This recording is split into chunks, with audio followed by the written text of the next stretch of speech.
Sino nga ba ang nag-supply? Sino ang mga technician na nagpupunta? Keypad, alarm, high and low.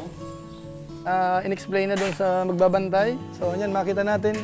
Tapos meron tayong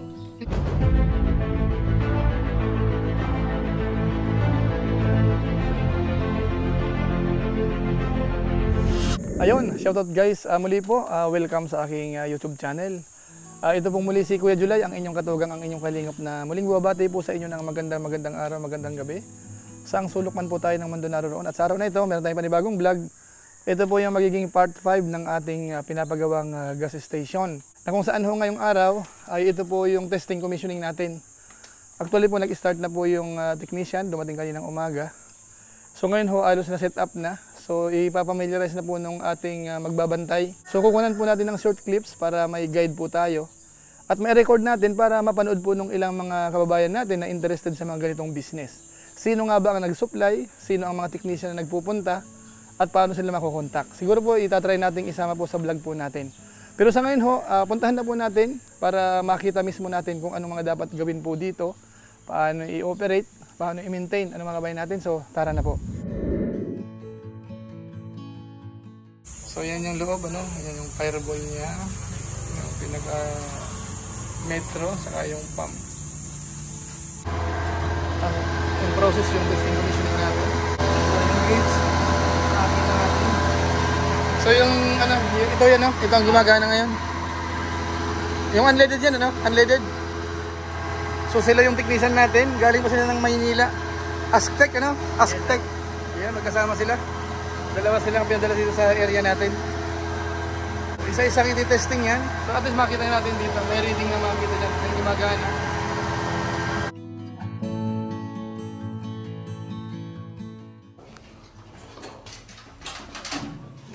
Ilang liters? Pinipot ko lang na 100 liters. 100 liters. Ng diretso. Oo, diretso. Okay na, pre? Abot na rin ng fire na mamaya.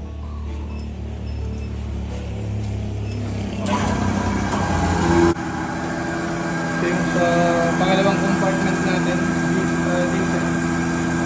Sa gitnang compartment yan. So yung pangatlong pump lang tinitesting natin. At least 100 liter. Bali ang mga technician na dumating sa atin, sina Boss Jonel, Yes. ano? Aztec. But nag-serve po kami sa Porta Fuel. Porta Fuel, pero yung mga technical ano nila, bali sa kanila, Aztec po ang pangalan. So sa pagkakataong ito, i-record natin para madali nating ma-review, saka at least mag-guide yung mga viewers natin na interested sa ganitong business. So ang mag-ooperate dito, siya mismo. Kaya siya na ang pinapunta ko, pati yung anak niya, pati yung mister niya. Kung may time, isasama natin sa vlog natin sa ngayon. Una, pakita naman ako si Jonel, Aztec, and then si Red. Sa Aztec, handle namin si Porta Fuel para sa machine. Lahat ng services, technical, sa amin bumabagsak. And then, umpisahan natin kung ano ba meron tayo. Which is yung tinatawag na door key, and then yung kulay red, bypass key. Door key, ginagamit siya sa pinto. Door. And then yung bypass key, ginagamit siya sa pang-reading, pang-program, tsaka pang-set ng price. And then umpisa natin sa mechanical para hindi tayo masyado. Yan, lapit kayo para sigurado. Ang machine natin ay merong 6,000 capacity with 3 nozzle. 6,000 capacity with 3 nozzle and 220 AC o volts ng power. Then, meron tayong 60 Hz na may kasamang EBR na may tatlong motor, 1 HP bawat isa. 1 horsepower. And then EX siya lahat, explosion proof. Una, ito yung tinatawag natin junction box o entry box ng electrical. Tapos yung bulb para sa bypass natin dito yan, papunta sa galing sa likod, papasok. basket strainer with mesh 40 yan sa loob, yung So may strainer na yan. strainer, basket strainer sir. May mesh 40 yan sa loob na strainer. Ayan. Ito, motor pump. Kadaktong na yung motor at yung pump niya. Solenoid Yung valve. strainer muna, ilang buwan, ilang days dapat ano yan, nililinis o hayaan lang muna? Sa strainer sir, kinakandak namin na every 6 months. 6 months. Kasama sa PMS yun. Okay. PMS yung basket strainer. And then, meron tayong solenoid valve. And then, 220 volts na solenoid coil. Metering unit na may kasamang pulser. And then, meron tayo dito na explosion proof na ball. Explosion proof na ball, dalawa siya. Totally dapat tatlo. Pero nilalagay natin sa taas yung isa for safety reason. Okay. Dito natin nilalagay siya. And then ito yung connection sa nozzle boot ng nozzle. Sa taas, meron tayong printer. Basic printer lang to. Basic printer, hindi siya laging lalabas kung hindi natin pipindutin yung stop. Pag pinindot natin yung stop, saka pa lang siya magre-release. Ito yung basic printer natin. Tapos meron tayong emergency stop button, electromechanical totalizer, keypad, alarm, high and low, ATG, monitoring, and white display with LCD with background na white. Una, yung bypass key para sa pag-change price. So, friendly user lang siya. Set lang natin sa eject. And then, lipat natin sa set. Press start. Press start. Lalabas yung old price niya. Paglabas ng old price, clear mo lang siya. And then, input new price. Bawa ang new price natin ay 59.36. Lalabas na yung 59.26. And then, eject ulit natin siya. Punta natin sa eject. And then, release. Dapat tumunog siya ng dalawang beses. Pagdating naman sa reading natin yung beginning sa umpisa. Pipiliin lang natin kung peso o liters yung gusto natin i-read. Normally, liters. Pipindutin natin yung bulb or yung bulb and value. Dali natin sa letter L. Lalabas yung L. And then, key at set position ulit. Then, press total. Pagdating ng total, lalabas yung beginning na reading. Diyan kayo magsisimula. Ang electronics reading saka electromechanical reading ay almost the same. Kaso, meron dito nababasa mo pati yung point. Dito, hindi mo siya nabibigyan. Kaya mas accurate talaga. Iyo, total lang talaga to, no? Total Yes, lang. sir. Laging total. Ginagamit lang to kung halimbawa, backup. Hindi na-reset yan, ano? Hindi sir. Okay. Positive displacement yan. Parang odometer yan, ano? Sasakyan. Correct sir. Pati yung sa reading. Okay, and then ibabalik na natin sa eject. Tapos release, clear. Ganun lang siya kadali. User-friendly siya pagdating sa pag-operate ng reading saka change price. Paano naman siya gamitin? Meron tayong numerical dito, 1 hanggang 0. Halimbawa, peso yung ikakarga. Ililipat mo lang siya gamit itong value and value. Yung P, peso. Pag liters, pindutin mo lang yung L. And then, pag pindot mo dyan, halimbawa nasa P, ipindot ka lang dito ng 100. Pindot mo ng 100, automatic na yan. Kunin mo yung nozzle, ikakarga mo na sa kanya. Makikita mo dito kung ano yung pinindot mo. So, dalawa lang. Maiiwan yan. Either peso o kaya liters. Kasi Yes. papakarga minsan liters, minsan sa peso. Yes, sir. And then, kung nagkamali ka, press lang yung clear. Halimbawa, 100 liters pala. Tutin mo ulit yung value, yan, 100. Pag nagkamali, peso pala, clear, P, 100. And then, meron tayong shortcut key. Ang shortcut key natin, yung P1, 10 liters, P2, 20, P3, 30, at P4, 50 liters. Para nakasave na siya. Ano? Nakasave to. Dito pa lang sa ano natin, nakikita na natin agad kung ano yung presyo niya. Oo. Pag full tank naman, angat nyo lang yung nozzle, and then, kakarga niya. Automatic na yun. Automatic na yun. Sa nozzle natin, meron tayong tatlong trigger. Trigger 1, trigger 2, at trigger 3. Full trigger yon, trigger 3. Ngayon, hindi naman siya lagi nagagamit. Mas madalas tayo talaga nagpo-control.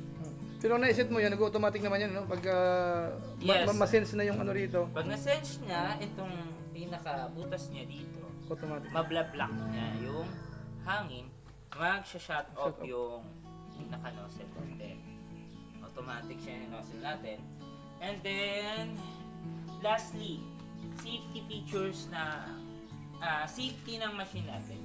Unang-una, sa port of fuel, inaalagaan namin si customer.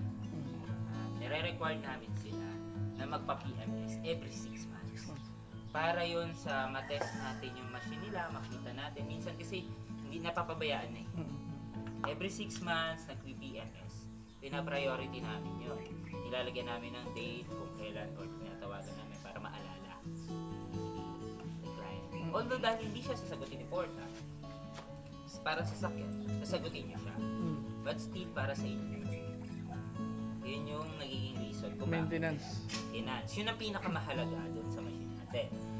Every 6 months, pupunta kami dito, tatawag muna kami, magko-coordinate kami, magsasabay-sabay namin kayo dito. Lahat ng nararamdaman yung issue about sa machine, katanungan, pwede nyo kami sabihan. Or doon sa page namin, reach out nyo lang kami doon sa Aztec para ma-direct nyo kami kung may tanong. Doon kayo magpasa ng picture, doon kayo magpasa ng video, doon kayo magtanong. Anytime naman, wala naman kaming holidays para sa pagtatanong. At hindi naman namin kayo sisingilan sa pagtatanong. Kung sakasakaling magkaroon ng error halimbawa dito, may automatic bang magre-register kung saan dito? Yes, Default, sir. halimbawa Sa yun, mga may error, fault siya. dito lagi siya lumalabas. Sa keypad display. Sa keypad siya lalabas. Yes, sir. Sa keypad error, dito siya lalabas. And then, mag-send lang kayo ng video or yung scenario kung ano yung nakikita nyo, and then papasa nyo lang sa amin. Kami na yung ano sa inyo. Hindi kami basta pumupunta sa site. Lagi kasi na kailangan may first interview. Oo. Baka kasi ang nangyari lang, patay yung machine, nakapindot lang siya. Oo. Hindi natin siya, kung ano yung nagre-blend yung color niya, hindi siya.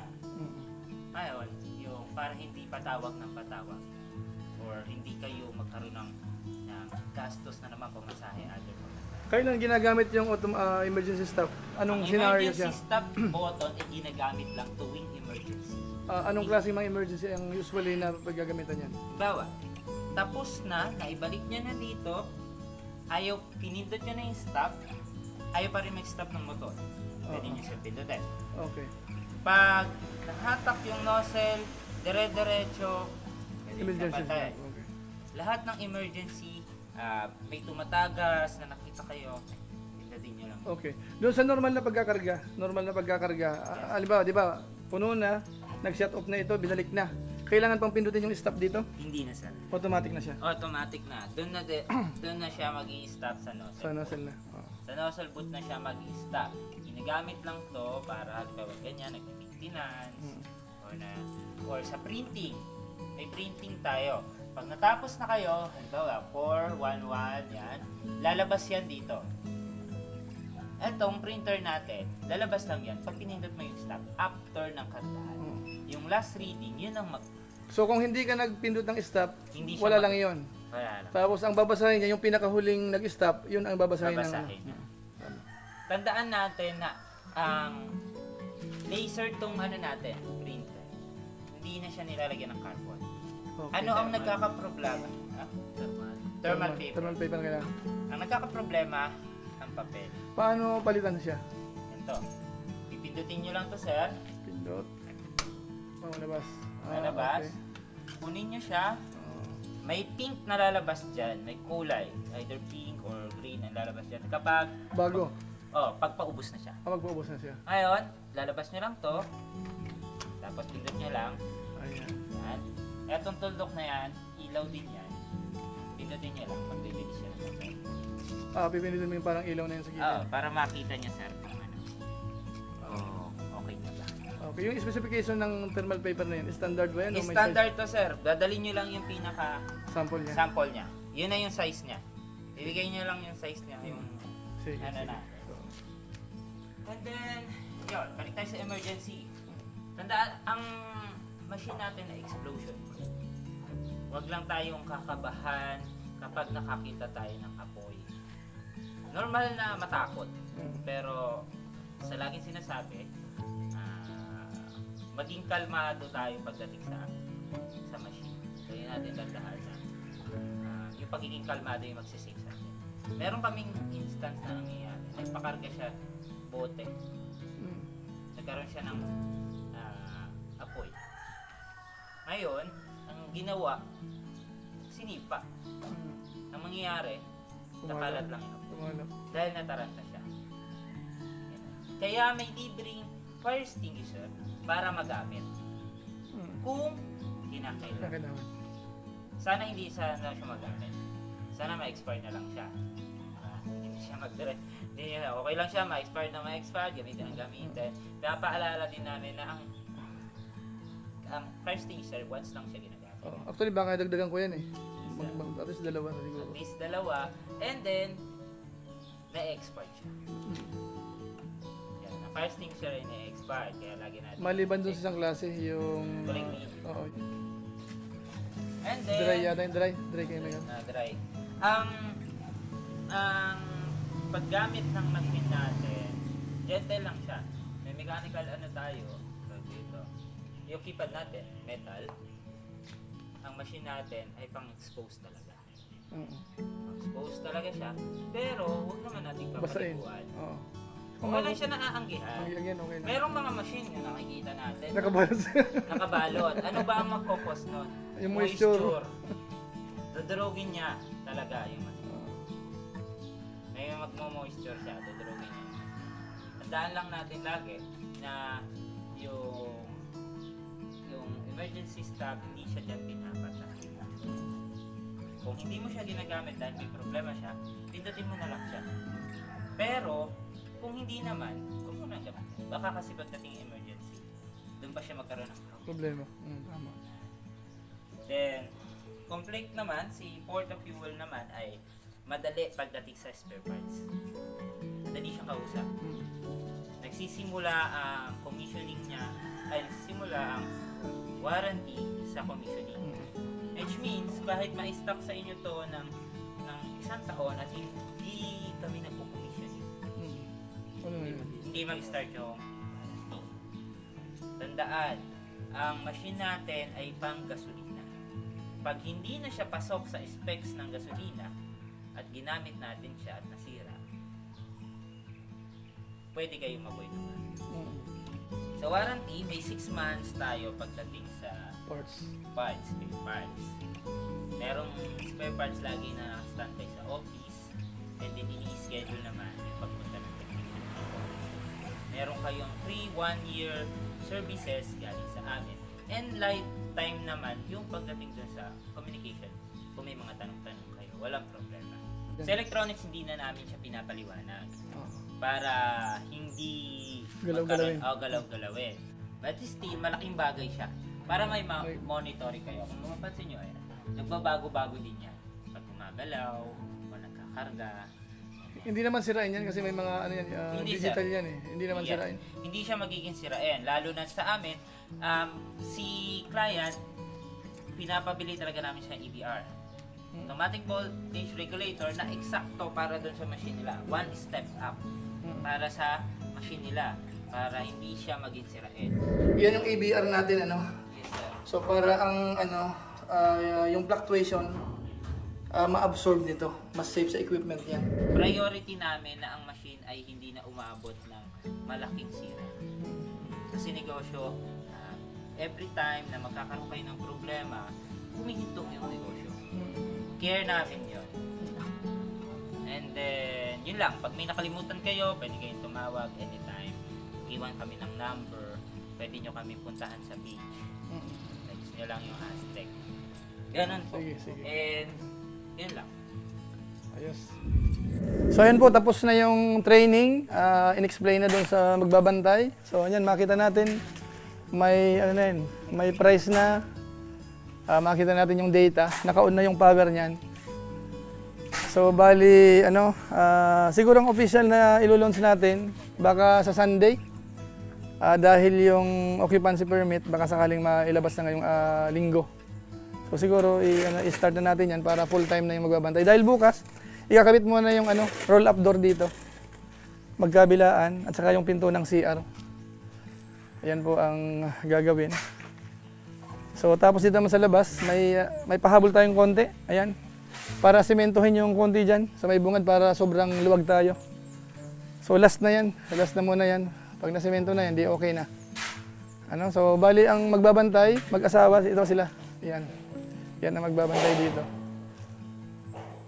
So yan lang muna siguro ang ating episode sa ngayon. So maraming salamat sa mga taga-subaybay natin sa ating YouTube channel. So abang-abang pa kayo. Pag napag-usapan na po natin yung final price, lahat ng ginastos, yun na po ang magiging pinakahuli po. So maraming salamat po sa inyo. Kita-kita tayo sa mga susunod ko pang vlog. Maraming salamat po sa inyo. Lalo na po yung mga hindi po nag-skip ng ads, masipag mag-like at saka po nag-share ng ating mga videos. Kaya kung inyo po itong nagustuhan, pwede po nating i-share. So maraming salamat po. So muli, ito po si Kuya Julay, ang inyong katugang, ang inyong kalingap na pansamantalang nagpapaalam po muna. Kita-kita ulit tayo sa mga sunod ko pang vlog. Maraming salamat sa inyong walang samang pagsuporta po sa ating YouTube channel. Pagpalain nawa kayo ng Diyos, mabay tayong lahat. God bless. Bye-bye.